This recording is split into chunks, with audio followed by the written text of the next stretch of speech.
Hey guys, tonight we step into the grimy, flea-infested streets of 1347 Europe, where the Black Death creeps like a thief in the night. Picture this. You're trudging through a muddy village, the air thick with wood smoke and the stench of unwashed bodies.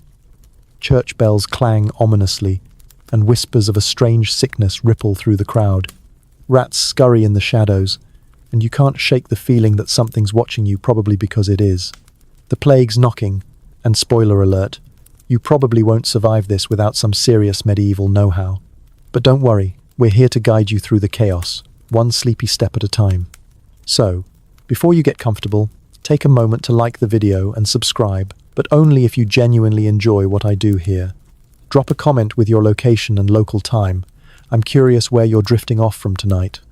Now, dim the lights, maybe turn on a fan for that soft background hum, and let's ease into tonight's journey together. You're standing in a port town, maybe Messina or Genoa, where the Black Death first slinks into Europe. It's late 1347, and ships bob in the harbour, their creaking timbers hiding a deadly cargo. Sailors stumble ashore, pale and feverish, their bodies marked with strange, dark swellings. You hear the term Bubonic Plague muttered, though nobody knows what it means yet. The mainstream fact is grim. This plague, caused by the bacterium Yersinia pestis, will kill roughly a third to half of Europe's population by 1353, wiping out millions in a few brutal years. You watch merchants haggle over silks and spices, unaware that the goods they trade carry infected fleas. The docks buzz with activity, but there's an edge to the chatter. People sense something's off. Now, here's a quirky tidbit. Some folks believe the plague came from a cosmic curse, like poisoned air from a comet, or God's wrath for humanity's sins. You overhear a grizzled sailor swearing he saw a fiery star fall the night the first victims died. Nobody's laughing though. The fear's too real. You sidestep a pile of fish guts on the cobblestones, wondering if the stench is a sign of the bad air everyone's blaming. Historians still argue whether the plague's spread was purely due to trade routes, or if environmental factors, like a wet spring boosting flea populations, gave it an extra push. Either way, you're not sticking around to debate it. You notice the first signs of panic. A woman clutches her rosary, muttering prayers as she hurries past. A man with a cart of turnips shouts that the end is nigh, and you're tempted to agree medieval hygiene isn't exactly inspiring confidence. The streets are a maze of narrow alleys, and every corner seems to hide a coughing stranger. Your goal is survival, but the odds feel stacked against you. You've got no internet, no antibiotics, just your wits and whatever medieval tricks you can scrape together. Joke number 1. If you thought your neighbor's cooking was deadly, try surviving a plague that makes their stew look like a health food. You start piecing together where this nightmare began. Word on the street points to the east, maybe the Crimean Peninsula, where a Mongol siege in 1346 allegedly catapulted plague-ridden corpses into a city. Gross, but effective biological warfare, if true. You imagine the scene, bodies flying over walls, spreading disease like a medieval horror flick. The story's murky though, and you're not sure if it's fact or just a wild rumor that's got everyone spooked. What's clear is that the plague hitched a ride on trade ships, hopping from port to port like an unwanted guest. You glance at the harbor, where a new ship's docking, its crew looking suspiciously sweaty. Time to move. You head inland, away from the docks, but the vibe's no better. Taverns are packed with folks drowning their fears in ale, while others board up their homes. You pass a church where a priest's preaching about repentance, his voice echoing off stone walls. The air feels heavy, not just with smoke, but with dread. You're starting to understand the scale of this thing. It's not just a bad flu season. Every sneeze, every brush against a stranger feels like a roll of the dice. Joke number 2. You'd kill for a bottle of hand sanitizer, but in 1347, that's about as likely as finding a unicorn. Your first survival move is information. You listen to the gossip. Some say the plague's carried by miasmas, toxic air that seeps from the ground or the bodies of the dead. Others blame foreigners or heretics, which sounds like medieval Twitter getting out of hand. You're skeptical, but you notice everyone's avoiding the sick like, well, the plague. You decide to keep your distance too, weaving through the market without touching anyone. The sensory details hit hard, the squelch of mud under your boots, the tang of vinegar from a stall selling protective tonics, the distant wail of someone mourning. It's a lot, and you're already exhausted. You're not a doctor, but you're picking up on patterns. The sick get feverish fast. Then come the swollen lymph nodes, buboes, they call them, followed by chills and delirium. Death can hit in days, sometimes hours. You shudder, realizing survival means outsmarting a disease nobody understands. You start thinking about escape routes, supplies, maybe even a hideout. But for now, you're stuck in this chaotic port town, surrounded by fear and fleas. Joke number 3. You're starting to think the rats here have better survival instincts than the humans. As you slip into an alley, you take stock. The plague's here, and it's not messing around. You need a plan fast. Should you flee to the countryside, risk the roads, or hunker down and pray? The choices are overwhelming, but one thing's clear.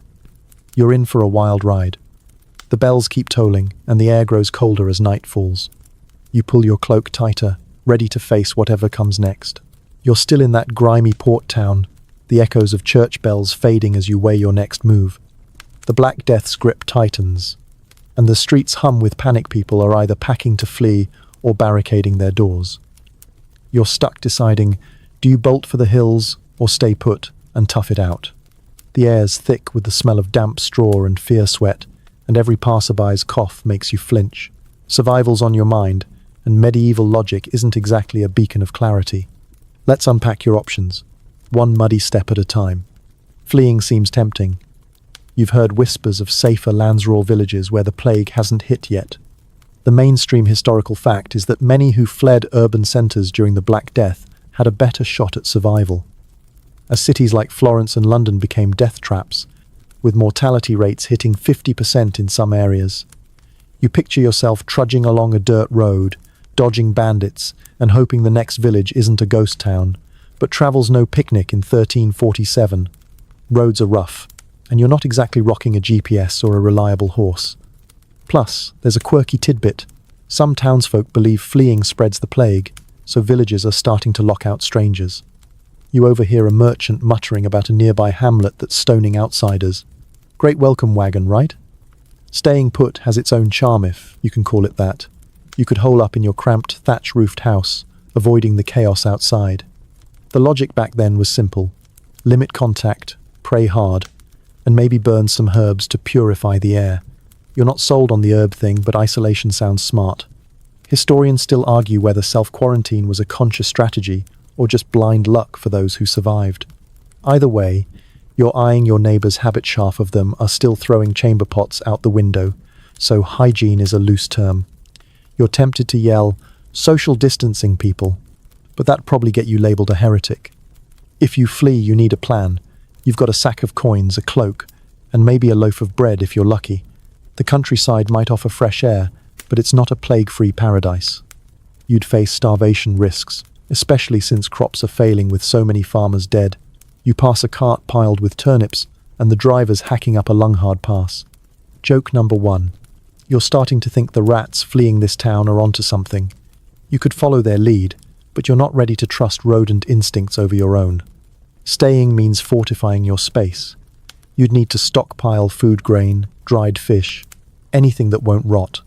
Water's tricky, wells are often shared, and you've seen people dunking buckets where others wash their plague-soaked rags. You consider bartering for a few barrels of ale safer than water, and honestly, a little buzz might help with the existential dread. You're also thinking about sealing your windows with cloth to keep out the bad air everyone's obsessed with. It's a gamble. Thought wrap yourself too tightly, and you're stuck with your own stink. Joke number 2. Medieval air freshener. Just a sprig of lavender and a whole lot of denial. The social vibe complicates things. If you stay, you're dodging nosy neighbours who think communal prayers will save them. If you go, you risk being shunned or worse. You hear about a noble who fled to his country estate, only to find his servants had already looted it and split. The sensory details hit hard. The creak of cartwheels as people haul their lives away. The sour tang of vinegar. Soaked cloths folks wear as protection. The distant wail of a mourner. You're caught in a mental tug of war, and both choices feel like flipping a coin with death on both sides. You lean toward fleeing, but you need intel. You sidle up to a tavern, keeping your distance from the drunks. A grizzled traveler mentions a monastery a few days' walk away, supposedly plague-free.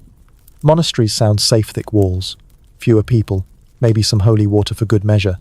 But you're not naive, monks aren't immune, and some are charging steep donations for refuge. You chuckle at the irony surviving the plague might bankrupt you first. Joke number 3. You'd sell your soul for a safe spot, but the devil's probably social distancing too. The bigger picture sinks in. Fleeing or staying isn't just about you, it's about outsmarting a world unraveling. Trade's slowing, markets are half empty, and fear's making people irrational. You spot a man burning his clothes in the street, convinced they're cursed. You're not there yet, but you get it. Desperation's a powerful motivator. If you flee, you'll need to move fast, before roads get too dangerous or villages turn hostile. If you stay, you'll need to channel your inner hermit and hope your supplies last. Either way, you're playing a high-stakes game with no rulebook. You take a deep breath, the chilly air biting your lungs. The tavern's warmth beckons, but so does the open road. You're leaning toward packing light and heading out at dawn, but you're not locked in yet. The plague's teaching you one thing. Every choice is a gamble, and hesitation might cost you.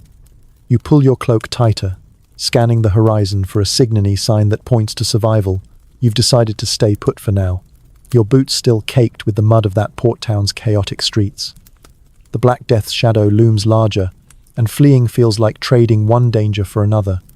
Instead, you're turning your cramped, drafty home into a fortress against the plague. The air smells of damp wood, and the faint tang of herbs someone's burning nearby. Probably another cure that's more hope than science. Your mission is clear. Make your space a plague. Proof bubble, using whatever medieval hygiene tricks you can muster. Spoiler, it's not exactly a spa day in 1347. Your house is a modest affair, thatch roof, dirt floor, one creaky shutter letting in slivers of moonlight. The mainstream fact is that poor sanitation fueled the plague's spread. Medieval towns lacked proper sewage systems, and waste often piled up in streets, breeding grounds for fleas and rats. You're not about to let your home become a petri dish. First, you tackle the obvious. The floor's a mess of straw and crumbs, a buffet for vermin. You sweep it out, your broom kicking up dust that makes you sneeze ironic, given you're trying to avoid disease. You sprinkle dried mint and rosemary, hoping their sharp scent repels fleas. It's a start, but you're not holding your breath. Here's a quirky tidbit. Some folks swear by scattering crushed toad ashes around doorways to ward off the plague. You overhear a neighbor boasting about his stash, and you're tempted to roll your eyes. Then again, you're desperate enough to consider it. Toad ashes aren't on your shopping list, but you do barter for a sack of vinegar-soaked rags. The logic? Vinegar's supposed to cleanse the air. You drape them over your windows, and the sour sting in your nose feels oddly reassuring, like you're doing something productive. Historians still argue whether these vinegar-soaked barriers did anything beyond making houses smell like a pickling factory. You're betting on placebo effect at this point. Your next move is water. The town wells a gamble people crowd around it, coughing and spitting like it's a social club. You've seen enough to know shared water's a plague party waiting to happen. You haul in a few clay jugs of boiled water, a rare habit in a time when most folks think boiling's for soup, not safety. Joke number 1. You're basically a medieval health influencer, preaching hydrate or dihydrate. You also score some ale safer than water and a decent mood lifter when the church bells toll another death. Food storage is trickier. You've got a sack of barley and some dried peas, but rats are bolder than your neighbor's drunk uncle. You suspend your food in cloth bags from the rafters, hoping gravity's your ally. The sensory details are vivid. The creak of the ropes as your food sways, the faint mildew smell clinging to your walls, the distant clatter of a cart hauling bodies. You're trying not to think about that last one. Instead, you focus on sealing cracks in your walls with mud and straw. It's not airtight, but it might keep out the fleaser, at least make you feel like a DIY survivalist. You're also rethinking personal hygiene. Bathing's not exactly a medieval trend. Some folks think it opens your pores to disease, but you're not buying that. You scrub down with cold water and a scrap of wool, wincing at the chill. You even rub your skin with lavender oil, a tip from a traveling merchant who swears it repels pests. Joke number 2. You smell like a fancy garden, but you're still dodging fleas like they're medieval paparazzi. You also ditch your heavy wool tunic for lighter, linenless cozy, for fleas to hide in, or so you hope. The social side of staying put is a headache. Neighbors keep knocking, begging for prayers or food. You're torn help them, and you risk exposure, turn them away, and you're the jerk of the village. You settle for shouting advice through the door. Burn sage, stay inside. It's not much, but it's something. You're also dodging the town's wise woman, who's peddling a potion made of ground bones and wine. Sounds like a hangover waiting to happen, but desperation makes people buy anything. Your biggest worry is air. Everyone's obsessed with miasmas, the bad air they blame for the plague. You keep a small fire going, tossing in pine needles for a cleansing smoke. It's cozy, but the crackle of the flames reminds you how fragile this set-up eye-zone stray spark, and your plague bunker's toast. Joke number 3. You're out here inventing medieval aromatherapy, but your survival vibe's more anxious camper than Zen master. As night falls, you hunker down, the flicker of your oil lamp casting shadows on the walls. You're not naive, fortifying your home is a gamble, not a guarantee. But for now, it's your best shot. You listen to the quiet, broken only by the occasional wail from the street. You're isolated, but not alone in your fear. Tomorrow you'll need to think about those fleas, the real plague carriers. For now, you pull your blanket tighter, hoping your vinegar-soaked rags hold the line. You're still holed up in your makeshift plague fortress, the faint vinegar tang of your rag-draped windows lingering in the air. Outside, the port town's chaos hums muffled shouts, the creak of death carts, a dog barking at nothing. You're safer inside, but a nagging truth gnaws at you. The Black Death isn't just bad air or divine wrath. It's those tiny hopping menaces, fleas. You're on a mission to outsmart the flea army, using every medieval trick in the book, plus a few you're making up as you go. The straw under your feet crunches as you pace, plotting your defense against these invisible killers. The mainstream historical fact is brutal. Fleas, specifically those carried by rats, were the primary vectors for Yersinia pestis, the bacterium behind the Bubonic Plague, spreading it through bites that turned humans into disease incubators. You've noticed the rats' bold, beady-eyed scavengers darting through alleys and nibbling at your neighbors' garbage heaps. The fleas they carry are harder to spot, but you feel an itch just thinking about them. Your goal is to make your home a no-flea zone, which is about as easy as convincing a medieval priest the earth isn't flat. You start with the obvious: rats. They're everywhere, and your house is no exception. You set crude traps, bits of stale bread, smeared with fat, balanced on wobbly sticks over a bucket. It's not high-tech, but when you hear a satisfying thunk at night, you feel like a pest control genius. Here's the quirky tidbit. Some folks swear by flea banes, like bundles of pennyroyal or wormwood hung in doorways. You trade a copper coin for a fistful of wormwood, its bitter scent making your nose wrinkle as you tie it above your door. Does it work? Maybe. But it beats toad ashes, right? Historians still argue whether these herbal defenses repelled fleas or just made people feel briefly hopeful in a hopeless time. Your clothes are next. Fleas love woolier, heavy tunics, basically a flea hotel. You switch to tightly woven linen, shaking out every fold like it's a personal vendetta.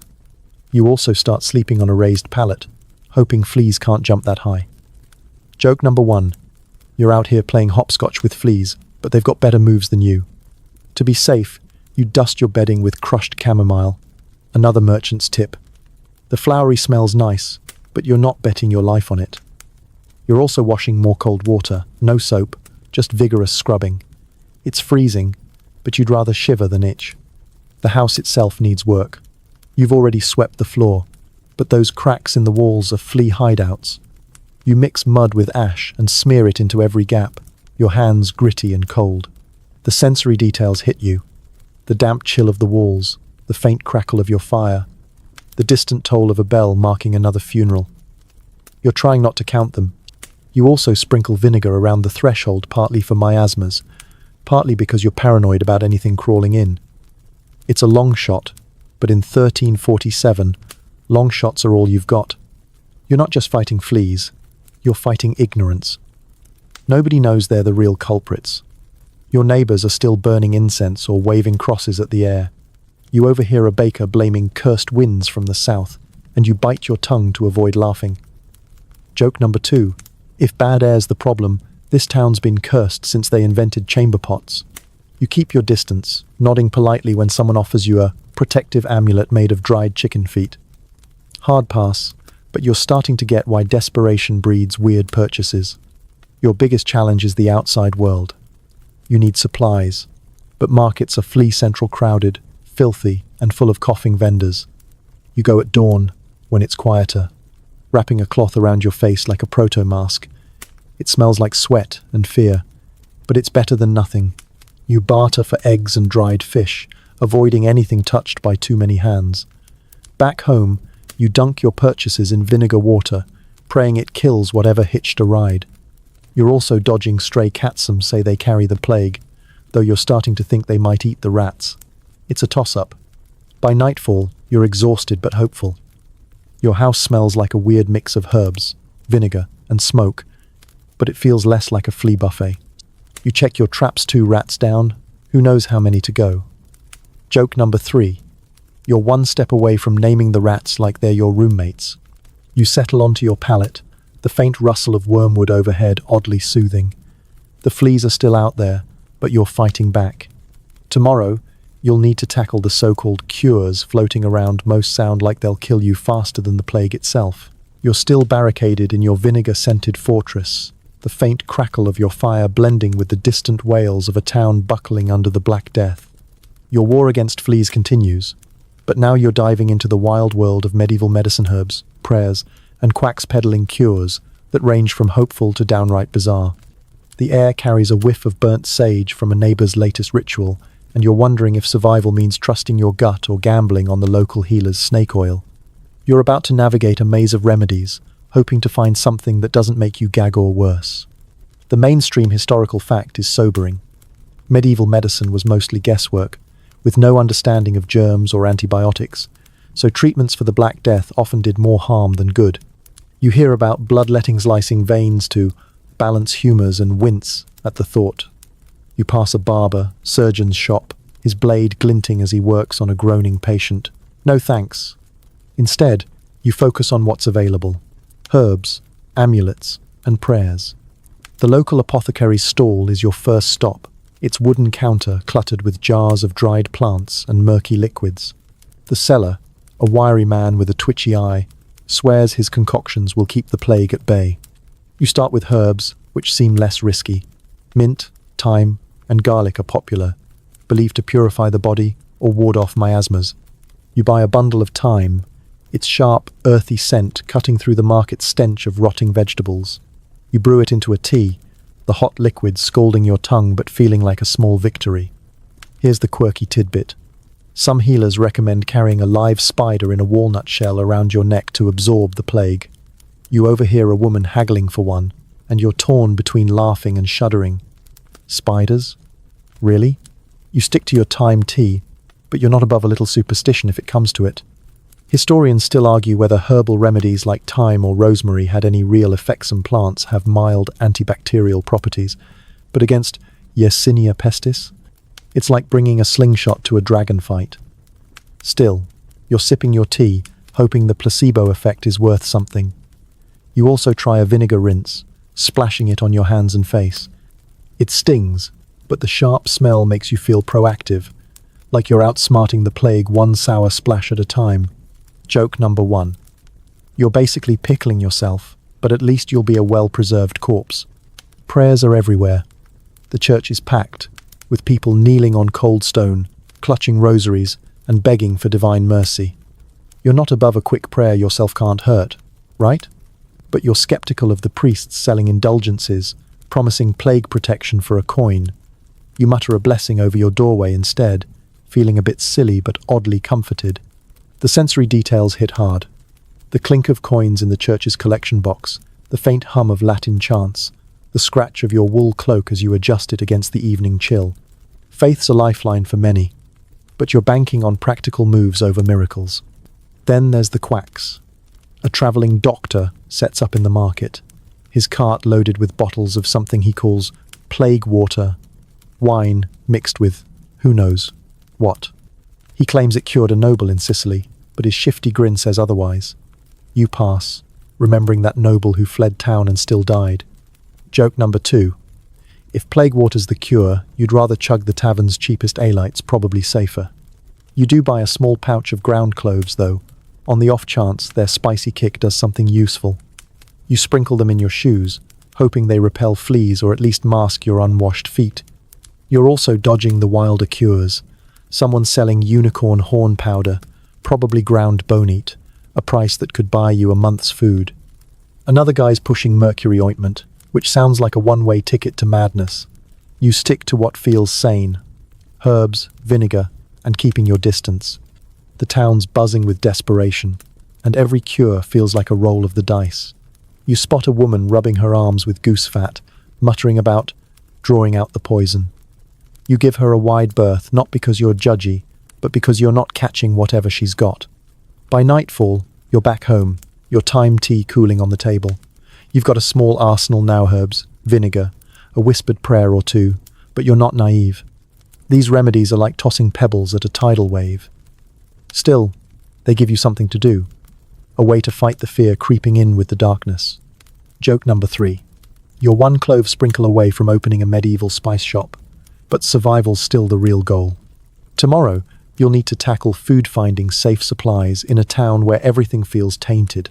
You're still hunkered down in your plague-proofed home, the faint scent of thyme and vinegar clinging to the air as you plot your next survival move. The Black Death's grip on the town tightens, and the streets outside hum with the clatter of carts and the low murmur of fear.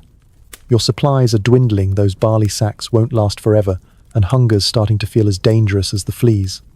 You need food, but venturing into the plague-riddled markets is like playing roulette with death. You're about to navigate the tricky art of scavenging for plague-safe sustenance, all while dodging contaminated stalls and desperate crowds. The mainstream historical fact is stark. The Black Death disrupted food supplies across Europe. As farmers died, crops went unharvested, and trade routes faltered, driving prices sky high and leaving many to starve. You're feeling the pinch already, your last loaf of bread's gone stale, and the peas are starting to look suspicious. The market's still open, but it's a mess. Vendors cough into their wares, and rats nibble at unattended sacks. You need to find food that's safe, cheap, and won't require you to elbow through a crowd of potential plague carriers. Your first move is planning. You can't just stroll into the market like it's a medieval grocery store. You've heard rumors of contaminated grain sacks stored near dead rats or worse. You decide to stick to foods that seem less risky. Dried beans, salted fish, maybe some apples if they haven't been pored over. Here's the quirky tidbit. Some folks believe eating onions raw will fend off the plague, claiming their pungent heat purifies the body. You spot a woman chomping one like an apple, tears streaming down her face. You're not that desperate yet, but you grab a few onions anyway, can't hurt to try, right? Historians still argue whether these food-based remedies were pure superstition or if strong-smelling foods like garlic and onions had any minor antimicrobial benefits. You're skeptical, but willing to give it a shot. You head out at dawn, when the market's quieter. You wrap a cloth around your faceless for miasmas, more to avoid breathing in someone's cough. The sensory details hit hard. The crunch of gravel under your boots, the sour stink of overripe fruit, the distant clang of a blacksmith still working despite the chaos. You move fast, eyeing stalls for anything sealed or untouched. A fishmonger offers dried cod, its salty tang cutting through the air. You barter a few coins, making sure he doesn't touch the fish as he hands it over. Joke number 1. You're haggling like a pro, but you'd trade your left shoe for a sterile supermarket right now. Back home, you inspect your haul. Cod, a small sack of lentils, and those dubious onions.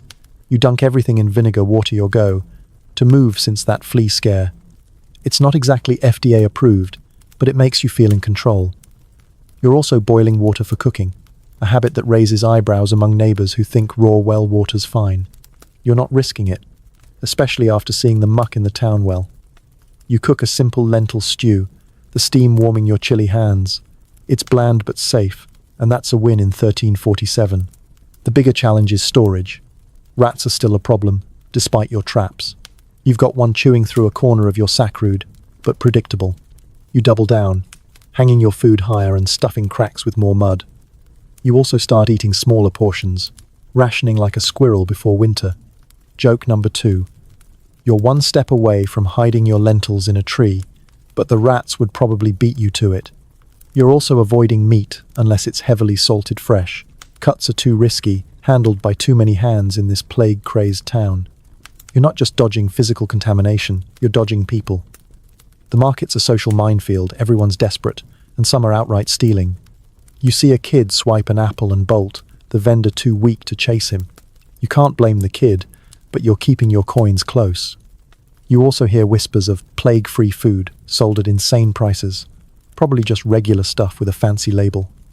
You pass on that scam, sticking to what you can verify. The social vibe's grim.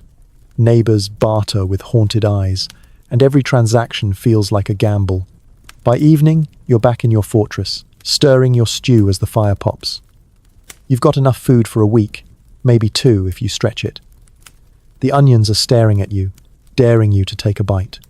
You nibble one, wincing at the burn. Joke number 3.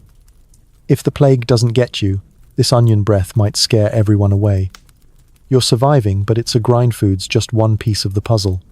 Tomorrow, you'll need to master the art of avoiding people entirely, because crowds are starting to look deadlier than starvation.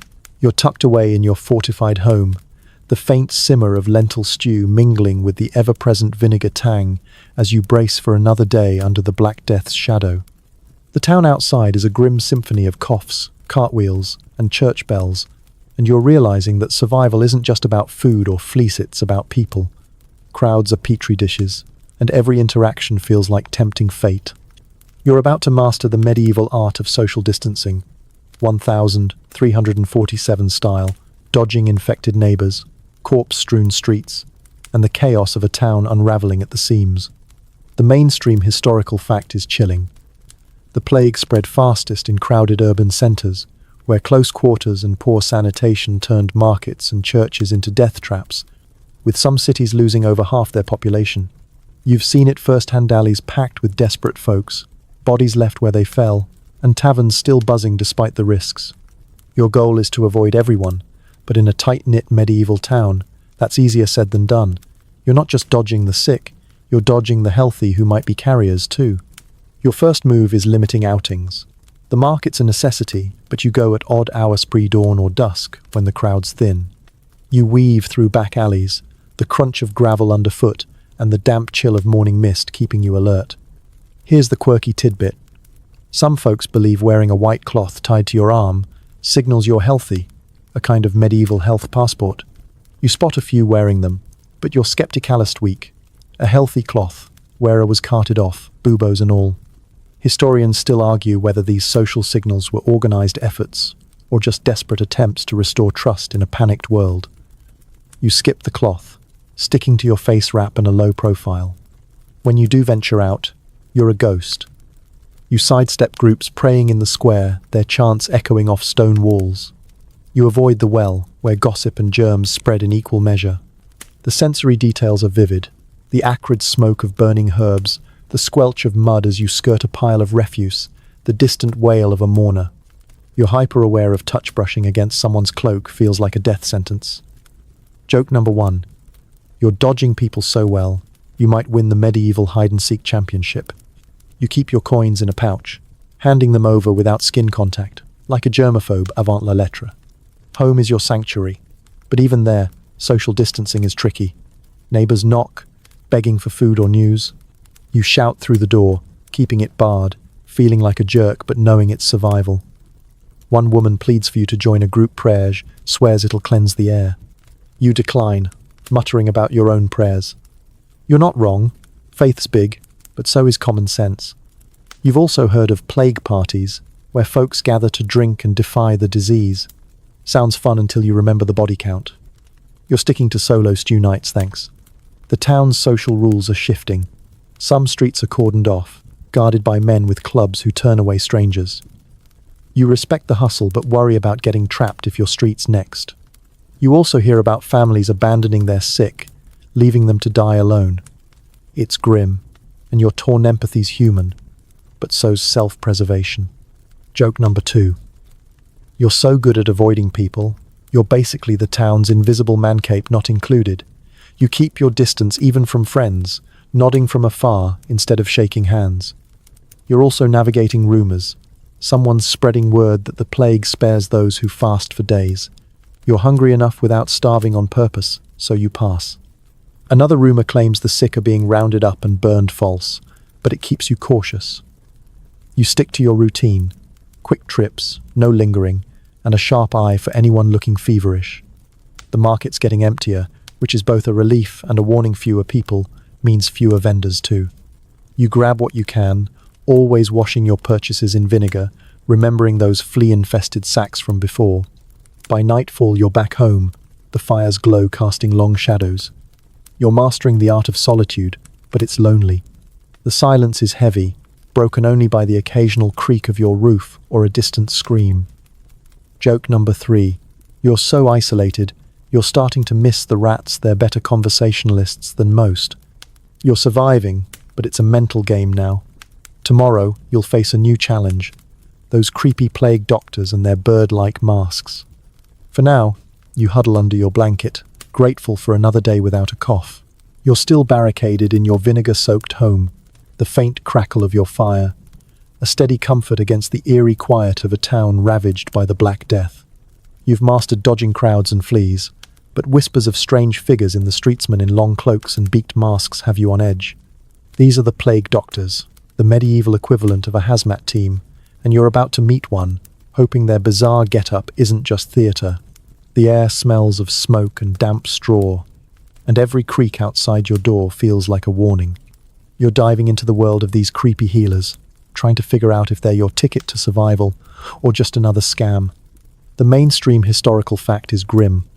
Plague doctors were often hired by towns to treat the sick during the Black Death, but many were untrained opportunists, and their treatments lacking modern medical knowledge rarely saved lives.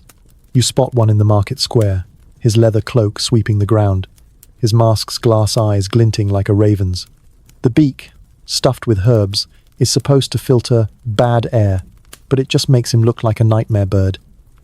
You're curious, but wary his presence draws a crowd, and crowds are your enemy. You approach cautiously, keeping your distance. The doctor's handing out advice. Burn rosemary, avoid baths, and yep lead the sick to purge the disease. You've heard about bloodletting, and it sounds like a one-way trip to the grave. Here's the quirky tidbit. Some plague doctors carried wooden sticks to poke patients from a distance, minimizing contact. You see him prod a coughing man, and you almost laugh social distancing with a stick. Genius. Historians still argue whether these doctors were brave souls or glorified grifters, profiting off panic with no real cures. You're leaning toward the latter, but you're desperate enough to listen. The sensory details hit hard. The rustle of the doctor's cloak, the sharp tang of the vinegar, soaked cloth around your face, the low groans of the sick lined up for his care. His mask smells faintly of lavender and cloves, but it's not enough to mask the stench of decay in the air. You ask him about prevention, and he hands you a small vial of plague tonic wine mixed with herbs and who knows what. It costs half your coins, and you're skeptical, but you pocket it anyway. Joke number 1. If this tonic doesn't cure you, at least you'll go out tipsy. You're not sold on his methods. He's preaching about balancing humours, which sounds like medieval horoscope nonsense. You've seen enough bodies carted away to know his tonics aren't miracles. Still, you pick up one tip. He suggests rubbing garlic on your skin to repel fleas. You're already a walking herb garden with that time obsession, so why not? Back home, you mash some garlic and smear it on your arms, wincing at the sting. Your house now smells like a questionable stew, but if it keeps the fleas away, you're game. The plague doctor's mask sticks in your mind. It's practical herbs to block miasmas, glass to shield the eyes, but it's also terrifying. You wonder if it's meant to scare the plague itself, like some grim costume party. Joke number 2. You're tempted to make your own mask, but you'd probably end up looking like a confused owl. You stick to your cloth face wrap, which is less dramatic, but easier to breathe in. You're also avoiding his other advice, like wearing amulets of dried toad. You're desperate, but not that desperate. The bigger picture is grim. Plague doctors are a symptom of a town losing hope. People cling to anyone claiming answers. You overhear a woman praising the doctor's holy touch, but you notice her cough as she walks away. You're keeping your distance, not just from her, but from the growing line at his cart. The market's emptier now, vendors dropping like flies, and you're wondering how long the doctors will stick around. Some say they flee when the money dries up, leaving the sick to fend for themselves. By nightfall, you're back home, the garlic's pungent bite lingering on your skin. You've decided the plague doctor's more showman than savior, but you're still using his garlic trick can't hurt, right? You sip your boiled water, the fire's glow casting shadows that look a little too much like that beaked mask. Joke number 3, you're surviving the plague, but your social life's dead. Nobody's coming near your garlic-scented hideout. Tomorrow, you'll wrestle with the town's growing obsession with faith and fear, because dodging doctors is one thing, but dodging fanatics is another. You're still holed up in your fortress of vinegar and herbs, the faint glow of your oil lamp flickering as the Black Death tightens its grip on the town. Outside, the streets pulse with a new kind of energy, not just fear, but a feverish mix of faith and desperation. Church bells clang relentlessly, calling the devout and the panicked to prayer, while wild rumors swirl about divine wrath and cursed sinners. You're about to navigate this storm of religious fervor and superstition, trying to keep your head clear while everyone else seems to be losing theirs. The air smells of incense and damp earth, and every knock at your door feels like trouble. The mainstream historical fact is clear. The Black Death sparked intense religious responses, with many in Europe seeing it as God's punishment for sin, leading to mass prayers, pilgrimages, and extreme acts of penance. You hear the crowds gathering at the church, their chants rising like a tide. You're not against faith, your whispered prayers over that time tea prove it, but the town's obsession with divine fixes is getting intense. You're dodging these gatherings, knowing a packed church is a plague hotspot, but it's hard when everyone's begging you to join. Your first challenge is the pressure to pray publicly. Neighbors pound on your door, urging you to attend a mass to cleanse the town's sins. You shout back that you're praying at home, which is true enough. You've got a small wooden cross on your wall, and you mutter to it when the fear creeps in. Here's the quirky tidbit. Some folks are carrying plague relics, like bits of bone or cloth supposedly touched by saints, claiming they'll ward off the disease. You see a man clutching one, his eyes wild, and you wonder if it's just a sheep knuckle sold for profit. Historians still argue whether these relics were a psychological crutch or a cynical scam by desperate clergy. You're betting on the scam, but keep your cross close, just in case. The sensory details are overwhelming. The heavy scent of incense drifting from the church, the scratch of your linen tunic against garlic-smeared skin, the distant wail of someone mourning yet another loss. You're trying to stay rational, but the town's fear is infectious. You hear about people fasting for days, believing starvation pleases God enough to spare them. You're hungry enough without that nonsense, but you get the appeal control. Something, anything when death's knocking. Joke number 1. You're praying for survival, but you'd settle for a divine delivery of fresh bread. Superstition's running wild too. You overhear a woman blaming the plague on a local witch who supposedly cursed the well. You're skeptical her witch is just an old woman who grows herbs, but you're not risking a mob's wrath by saying so. You stick to your routine, boiled water, vinegar rinses, and avoiding anyone with a cough. The town's also buzzing with tales of visions, angels, demons, even a fiery cross in the sky. You're not seeing visions yet, but the lack of sleep and that onion-heavy stew might get you there. The church isn't just about prayer, it's a social trap. Refusing to attend marks you as suspicious, maybe even a heretic. You dodge invitations by claiming a vow of solitude, which sounds holy enough to keep people off your back. Joke number 2. You're basically a monk now, minus the cool robes and plus a lot more garlic. You're also avoiding the indulgences peddled by priests, spay a coin, get a sin forgiven, maybe dodge the plague. It's tempting, but your coins are better spent on lentils than promises. The fear's not just spiritual, it's tearing the town apart. Families are shunning their sick, convinced they're cursed. You hear a child crying outside, abandoned after her parents fell ill. It's heartbreaking, but you can't open your door. Empathy's a luxury when survival's on the line. You're also dodging the growing number of prophets preaching doom in the square. One's shouting about the end of days, waving a tattered Bible. You give him a wide berth, his feverish eyes too close to plague symptoms for comfort. By nightfall, you're back in your sanctuary. The fires crackle, a small comfort.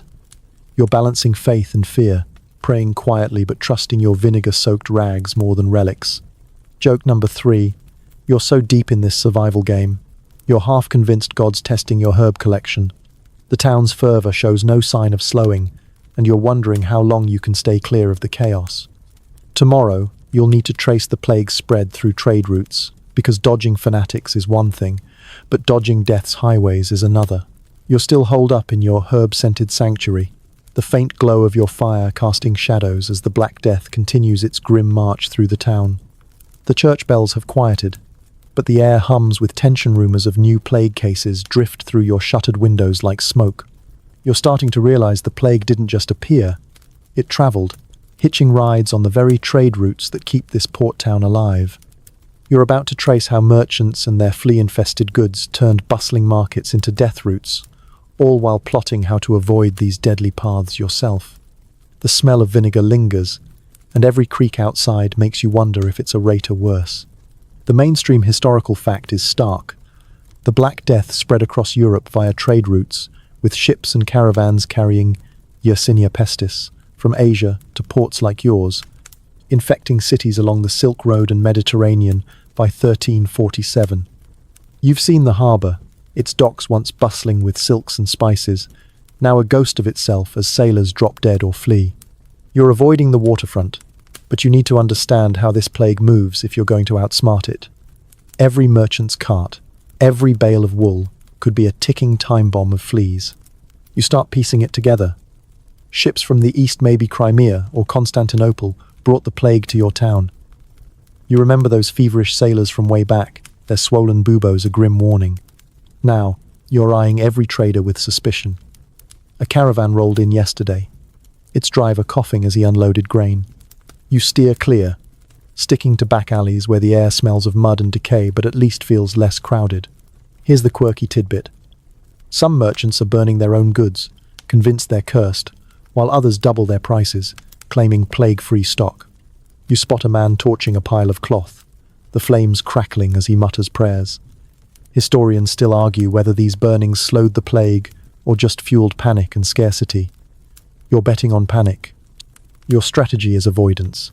The market's still your only source for supplies, but you're choosy about stalls. You skip the ones with exotic good silks from Asia, spices from who knows where, because they scream Flea Express. Instead, you barter with a local farmer for apples, grown nearby, and less likely to have traveled a plague route. The sensory details hit hard, the crisp bite of an apple, the distant creak of a ship's hull, the sour tang of your vinegar, soaked cloth as you pull it tighter. You're hyper-aware of every surface, every hand that might have touched your food. Joke number 1.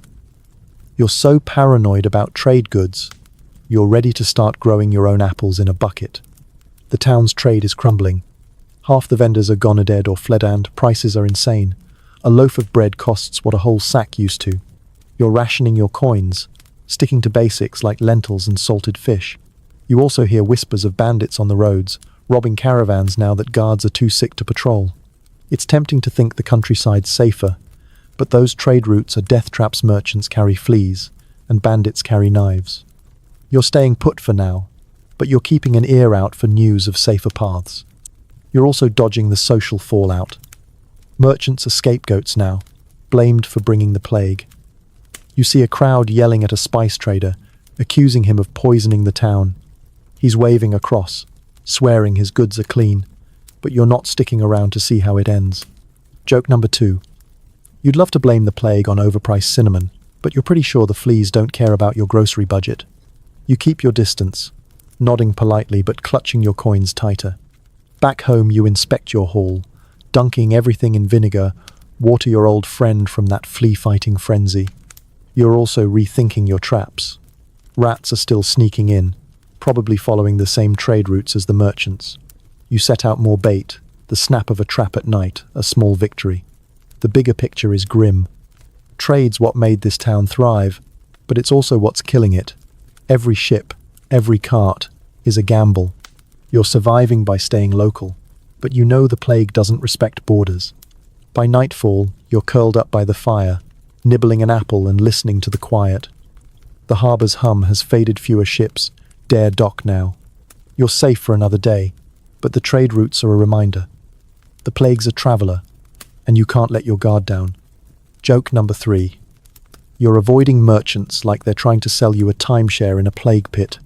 Tomorrow, you'll face the reality of quarantine, because if trade's a death route, locking yourself in might be your only shot. You're still barricaded in your herb-scented hideout. The faint crackle of your fire, a steady companion as the Black Death continues to choke the life out of the town. The streets are quieter now, not from calm, but from absence. Fewer voices, fewer footsteps, just the occasional creak of a death cart. You've dodged merchants and their flea-ridden trade routes, but the town's latest move hits closer to home: quarantine. Whole streets are being sealed off, and you're facing the prospect of a medieval lockdown, trapped with dwindling supplies and your own restless thoughts. The air smells of smoke and damp wood, and you're about to navigate the grind of isolation, hoping to outlast the plague without losing your mind. The mainstream historical fact is stark. During the Black Death, some towns imposed quarantines, isolating the sick or entire neighborhoods, which sometimes slowed the spread, but also left people trapped with scarce resources. Your street's not locked down yet, but you hear rumors of guards blocking alleys, their clubs ready for anyone who tries to sneak out. You're choosing voluntary quarantine, staying inside to avoid the chaos, but it's a test of endurance. Your barley's running low, and the silence is louder than the church bells ever were. Your first challenge is supplies. You've got lentils, a few apples, and that salted fish you're starting to hate. You ration carefully, cooking tiny portions over your fire. The sensory details are vivid: the dry crunch of lentils in your pot, the faint mildew smell of your walls, the cold bite of air seeping through your shutters. You're also boiling water religiously, remembering that filthy well from your market runs. Here's the quirky tidbit. Some folks believe drinking their own urine during quarantine recycles health. Yep, you heard that right. You overhear a neighbor bragging about it through your wall, and you gag. Historians still argue whether these bizarre practices were widespread or just the ravings of a few desperate souls. You're sticking to boiled water, thanks. Boredom is the real enemy now. You've swept your floor twice today, checked your rat traps, 3 down, who knows how many to go, and even counted the knots in your ceiling beams. You're tempted to talk to the rats just for company, but you're not there yet. Joke number 1. You're so bored, you're considering naming your lentils to spice things up. To stay sane, you carve notches into a stick to mark the days, though time's starting to blur. You also hum tunes you half remember, the notes flat but soothing in the quiet. You're not completely cut off. Neighbors shout updates through walls' grim tallies of who's sick, who's gone. You learn the baker down the street died, his oven cold for the first time in years. You trade a few lentils for a candle through a crack in your door, keeping contact minimal. You're also reinforcing your defenses. More mud in the wall cracks, more vinegar on your rags. The fleas are still a threat, and you're not letting that garlic trick from the plague doctor go to waste. Your skin's practically a bulb now. The social toll of quarantine is heavy. You hear crying from the house next door, but you can't risk checking. Guilt gnaws at you, but survival's a harsh math. Some neighbors are breaking quarantine, sneaking out for food or prayers. You spot one through your shutter, darting past a guard. You get Ithunga's a motivator, but you're staying put. Joke number 2. You're so committed to quarantine, you're basically a medieval hermit, minus the cool beard. The town's rules are tightening, though, and you're worried about forced lockdowns. If guards seal your street, you're trapped for real. You're also fighting mental fog. The isolation, the fear, the endless waiting, it's wearing you down.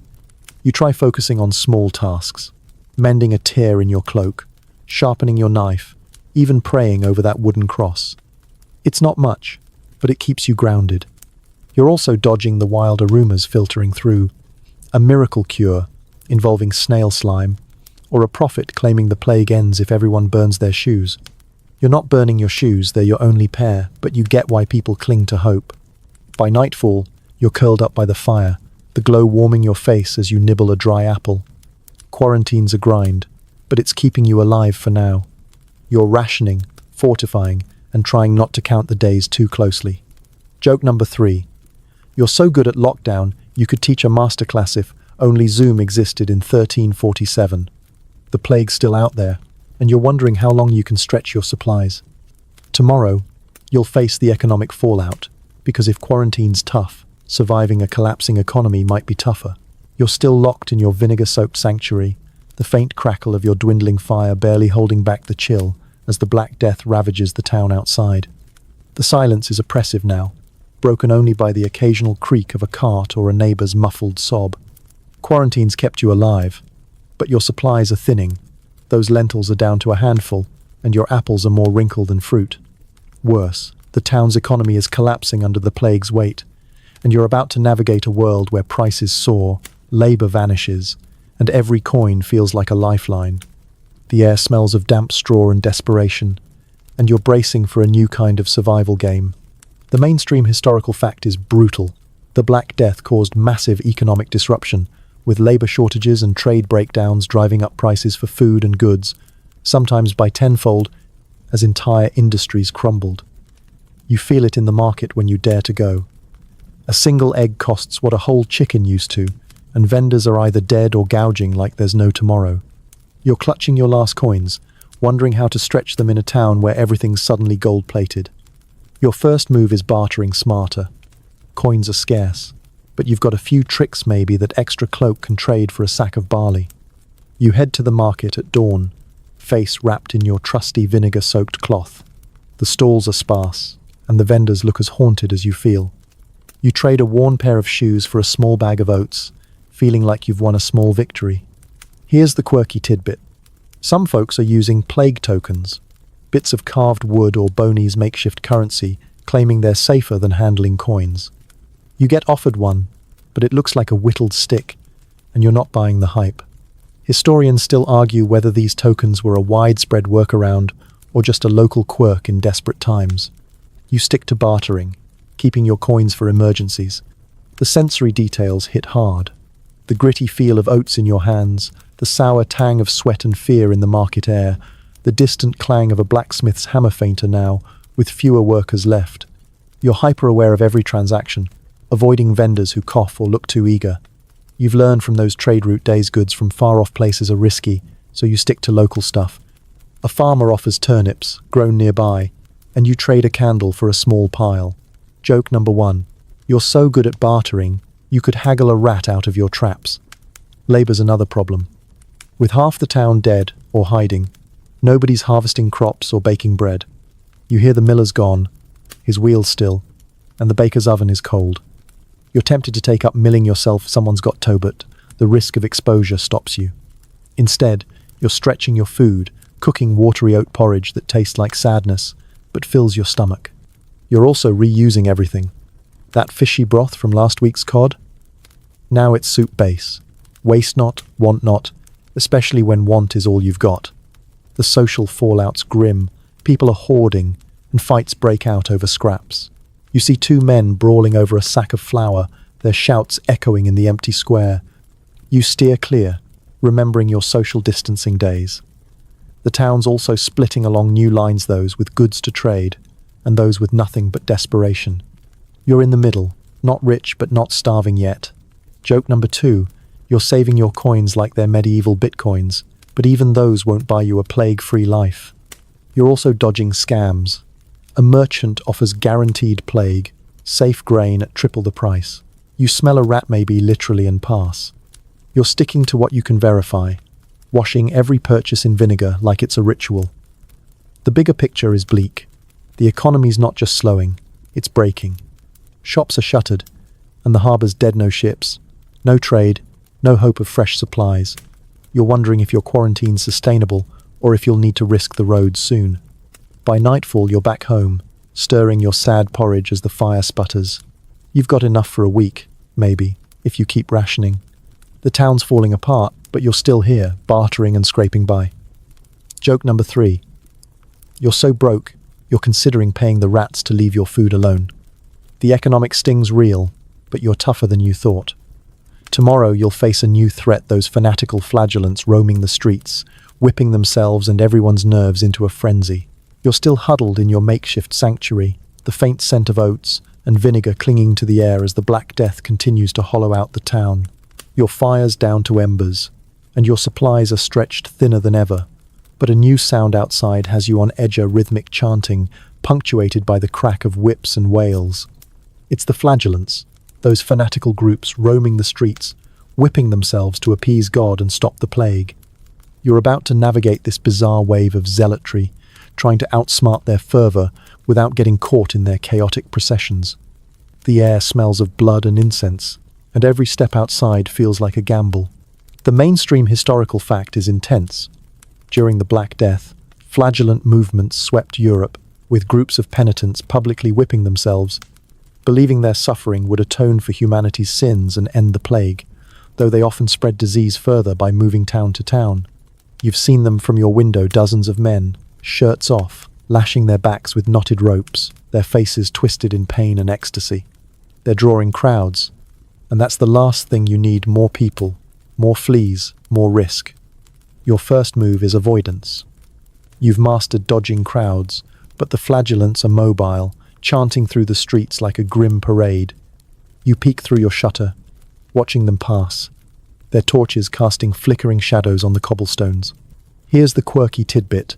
Some flagellants carry holy whips blessed by rogue priests, claiming the blood they shed is sacred. You overhear a woman whispering about one for sale, but you're not buying literally or figuratively. Historians still argue whether the flagellants were driven by genuine faith or a mix of fear and mob psychology gone wild. You're leaning toward the latter, but their intensity is unsettling. The sensory details hit hard: the sharp crack of whips, the coppery tang of blood in the air, the low hum of their Latin chants. You're keeping your door barred, but their noise seeps through, making your quarantine feel less like a fortress and more like a cage. You're tempted to shout at them to move on, but that'd draw attention. Instead, you focus on reinforcing your defenses: more vinegar on your rags, more mud in the wall cracks. You're still using that garlic trick from the plague doctor, though your skin's starting to smell like a tavern's worst stew. The flagellants aren't just a spectacle, they're a threat. Their processions are magnets for the desperate, and crowds mean fleas. You've seen enough to know the plague loves a gathering. Remember those packed churches? You're staying inside, but supplies are a problem. You're down to a few handfuls of oats and a single turnip. You consider sneaking to the market, but the flagellants are camped nearby, their whips snapping like a warning. Joke number 1. You're dodging zealots like they're handing out plague flyers instead of prayers. Socially, the town's fracturing. The flagellants are heroes to some, heretics to others. You hear a priest denouncing them from the church steps, but half the crowd cheers for the whippers. You're staying neutral. Survival's your religion now. You also hear rumors they're attacking sinners, like that poor herbalist branded a witch. You're keeping your head down, avoiding eye contact through your shutter. Joke number 2. You're so low profile, you could sneak past a flagellant and they'd think you're a ghost. You're also battling their influence. Neighbors are joining the processions, convinced self-punishment is the answer. One knocks, begging you to come whip for salvation. You mumble about a vow of solitude, your go-to excuse since those faith-crazed days. The bigger picture is grim. The flagellants are spreading chaos, and possibly the plague, as they march to the next town. You're grateful for your quarantine, but the isolation's wearing thin, your mind's as hungry as your stomach. By nightfall, you're back by your fire, nibbling your last turnip. The flagellants' chants have faded, but their presence lingers like a bad dream. You're surviving by staying clear, but you're wondering how long you can keep this up. Joke number 3. You're so good at dodging fanatics, you could start a medieval stealth school if only you had more than oats to eat. Tomorrow, you'll look to nature for answers, because if flagellants can't save you, maybe the countryside can. You're still hunkered down in your dim, herb-scented hideout, the faint crackle of your fire barely holding off the chill as the Black Death's shadow lingers over the town. The flagellants' chants have faded, their whips now a distant echo, but the air feels heavier, thick with smoke, and the weight of too many losses. You're running low on everything, Oates: hope, patience, and the town's chaos is pushing you to think beyond its walls. Nature might hold answers: herbs, fresh air, maybe a rural refuge where the plague hasn't sunk its claws. You're about to explore the countryside's potential as a lifeline, seeking natural remedies and a safer hideout while dodging the risks of leaving your fortress. The smell of damp earth seeps through your shutters, calling you to a new plan. The mainstream historical fact is clear. During the Black Death, some survived by fleeing to rural areas where lower population density and cleaner air slowed the plague's spread, though rural life wasn't a guaranteed escape from Yersinia pestis. You're tired of the town's filth, those corpse-strewn alleys and flea-infested markets. The countryside sounds like a dream. Open fields, fewer people, maybe a stream not tainted by the town's muck. But getting there means risking roads, crawling with bandits and plague carriers, and you're not naive enough to think nature's a cure-all. Your first move is scavenging for natural remedies closer to home. You've heard of wild herbs, yarrow, elderberry, even nettles that might boost your chances. You slip out at dawn, sticking to the town's edge where weeds grow unchecked. The sensory details hit hard. The cool dew under your boots, the sharp sting of nettles as you pluck them, the faint bird song cutting through the morning fog. You're cautious, avoiding any paths near the flagellant's last camp. Here's the quirky tidbit. Some folks swear by rubbing nettle juice on their skin to purify their blood. You try it, wincing at the burn, but you're desperate enough to experiment. Historians still argue whether these herbal remedies had any real effect, or were just folklore born of panic. You're hoping for a placebo boost, at least. You're also eyeing the countryside as a refuge. A farmer you bartered with mentioned a hamlet a day's walk away, nestled in a valley where the plague's supposedly scarce. You're tempted, but the risks are real. Roads mean exposure, and villages aren't always welcoming. You remember those early days when townsfolk stoned outsiders. Still, you gather a small bundle, your last oats, a few nettle leaves, and that vial of plague tonic from the creepy doctor, just in case. You're not committed to leaving yet, but you're planning, mapping the safest route in your head: dirt paths, not trade roads.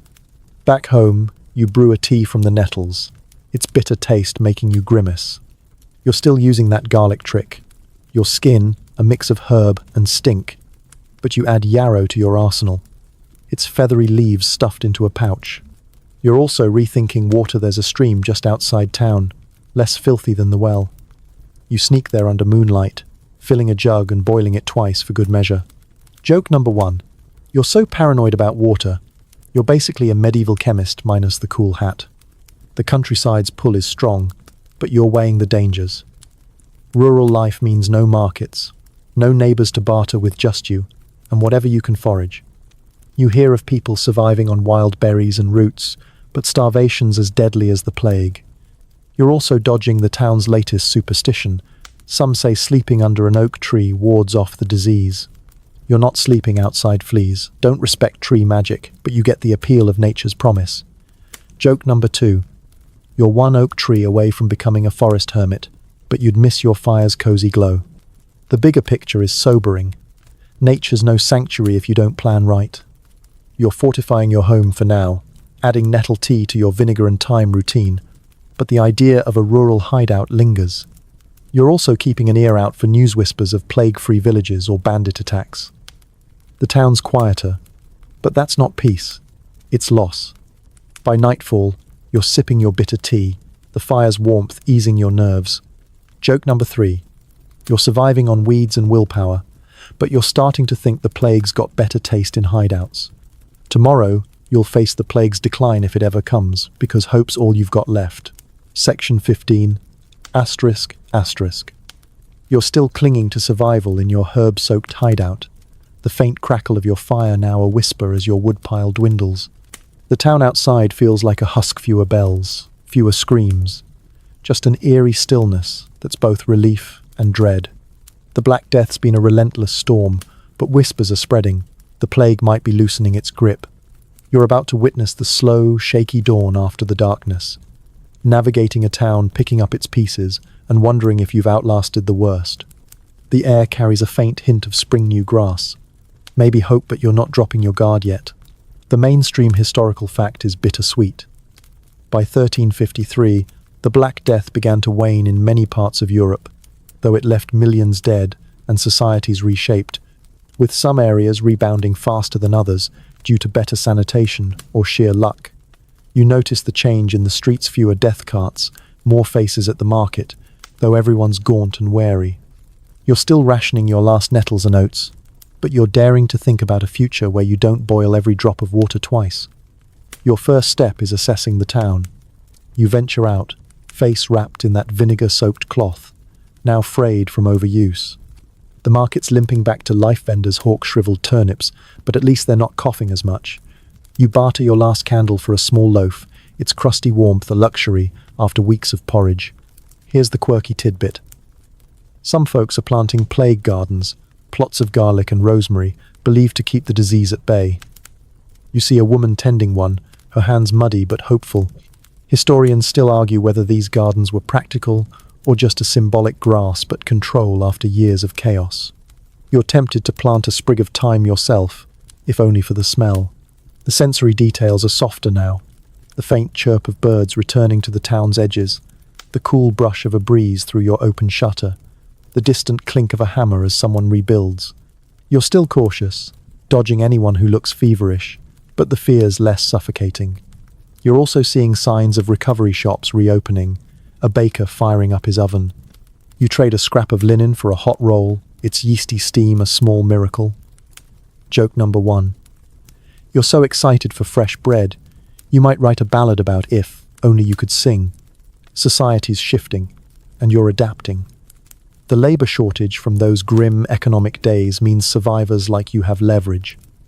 A farmer offers you work tending his fields for a share of the harvest.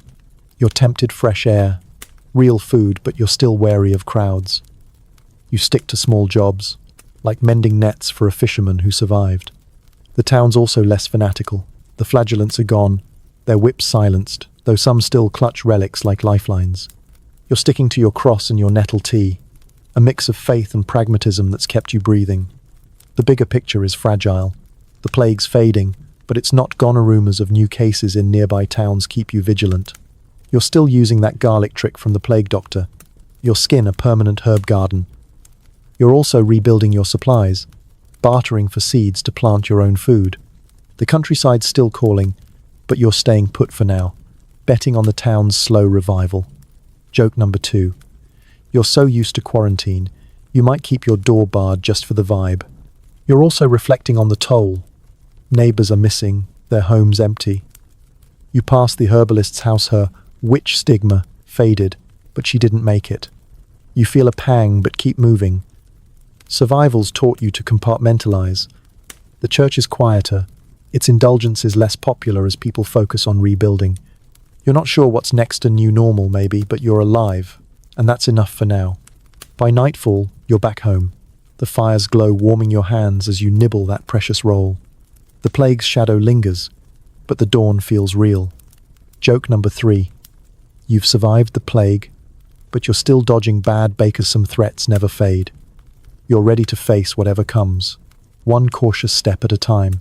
As the fire's embers fade, you sink deeper into your blanket, the world outside softening into a gentle hum. The town's scars remain, but they're healing, like grass pushing through cracked stone. You breathe slowly, the air no longer heavy with fear, just the faint scent of thyme and earth. Your journey's been long through fleas, quacks, and flagellants, but you're here, heart still beating, eyes heavy with sleep. The stars outside your window twinkle faintly, whispering of quieter days.